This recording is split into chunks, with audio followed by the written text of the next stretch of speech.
अस्सलाम वालेकुम रहमतुल्लाहि व बरकातुहू। मेरा नाम बिलाल अनवर जलाल है। मैं एजी एक्सप्रेस से आपसे मुखातिब हूँ। आज हमारी वीडियो का टॉपिक कोई स्पेसिफ़िक टॉपिक नहीं है। हमारे पास कुछ सवालात जमा हो गए थे आपके कुछ हमारे पैसेंजर्स की तरफ से, कुछ हमारे कमेंट सेक्शंस में, और कुछ जो है वो हमारे जो है वो ट्रैवल एजेंट भी कुछ सवालात हमसे करते हैं। तो बहरहाल हम अपने सवालात की तरफ जाते हैं। अनमता कराची से पूछती हैं, मुझे अपनी फ़ैमिली का कनाडा वीज़ा अप्लाई करना है, तो फैमिली वीज़ा इजीली मिल जाता है अगर हमारी इनकम स्ट्रॉन्ग हो तो? देखें, इसमें कनाडा के हवाले से हमारी एक पूरी वीडियो मौजूद है हमारे चैनल पे। अगर आपने वो नहीं देखी तो वो पहले देख लीजिएगा। फिर भी मैं आपको इसके जवाब जो है वो मैं आपको इस तरीके से देता हूँ कि इसमें सबसे पहले तो आपकी ट्रैवल हिस्ट्री काउंट होती है। आपके पास ट्रैवल हिस्ट्री होना ज़रूरी है। आप जा चुके हों कम से कम 8 से 10 कंट्रीज़, शेंजन आपका लगा हो, और कोशिश करें कि यूएसए कनाडा से पहले लगवाएं।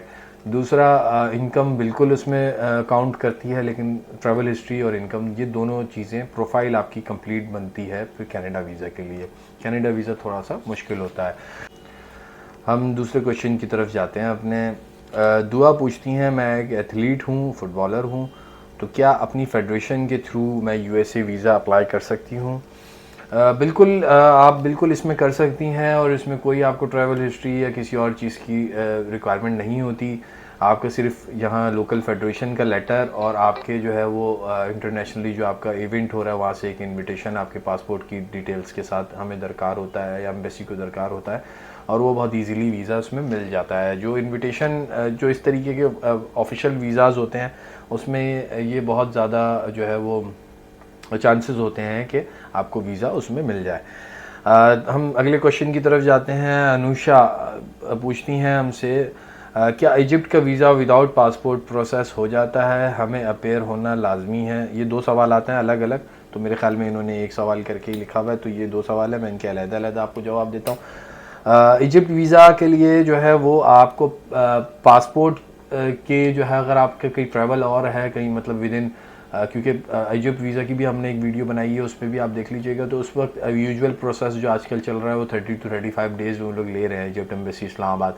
तो उसमें अगर आपका इन बिटवीन अगर आपका कोई ट्रैवल है तो उसमें फिर आप जो है वो विदाउट पासपोर्ट का उनके पास इजिप्ट एम्बेसी का एक ऑप्शन होता है, तो उसमें वो आप उसको विदाउट पासपोर्ट भी सबमिट करवा सकते हैं। अच्छा, दूसरा इन्हीं के क्वेश्चन है, क्या हमें अपेयर होना लाजमी है? नहीं, आपका ट्रैवल एजेंट या आपका कोई भी रिप्रेजेंटेटिव आपके अथॉरिटी लेटर के ऊपर आपका केस जमा भी करवा सकता है सबमिशन वीज़ा के लिए, और वापसी भी ले सकता है। ये एक ड्रॉप बॉक्स के थ्रू होता है, एम्बेसी में डायरेक्ट अपेयर नहीं हो सकते। हम अगले क्वेश्चन की तरफ जाते हैं अपने।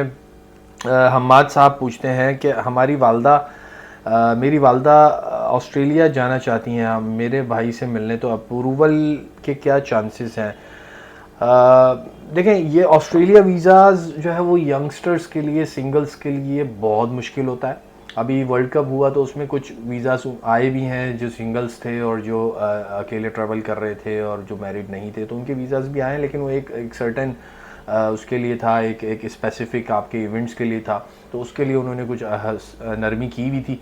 लेकिन जो यूजुअल जो प्रोसेस है उसमें सिंगल्स के लिए थोड़ा सा प्रॉब्लम आती है। जो ओवर एज हैं, 50 अबव हैं, उनके अप्रूवल्स बहुत इजीली आ जाती हैं। जो अपने बच्चों से मिलने जा रहे हैं, जिनके बच्चों ने वहाँ शादी की हुई है, या जिनके बच्चे वहाँ पे पढ़ रहे हैं कॉन्वोकेशन के लिए, इस तरीके के जो इवेंट्स होते हैं या इस तरीके के जो सरकमस्टेंसेस होते हैं, उसके अंदर ये वीज़ाज़ का अप्रूवल बहुत ज़्यादा अच्छा है।